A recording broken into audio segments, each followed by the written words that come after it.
Vous avez peut-être déjà entendu parler de lui. C'est l'un des hommes les plus malchanceux au monde. Il s'appelle Roy Sullivan. Il a été frappé 7 fois par la foudre. Roy Sullivan, il naît en 1912 en Virginie et il est garde forestier. Son travail consiste à passer ses journées à patrouiller le Shenandoah National Park, un parc national montagneux et forestier de l'État de Virginie. Un jour, alors qu'il est au sommet d'une tour de guet, la tour de guet prend feu, frappée par la foudre.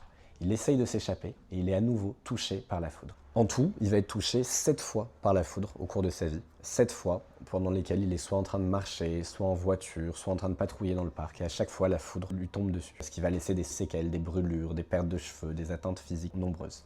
Malgré tout, il va survivre à chaque fois. Certaines personnes pensent que dans son corps, il a une forme de propriété physique particulière qui fait qu'il attirerait la foudre ou qu'il aurait une sorte d'aimant à foudre. Pourtant, ce n'est absolument pas le cas. Rien n'a été prouvé en la matière. Il a juste joué de malchance en étant à chaque fois au mauvais endroit, au mauvais moment.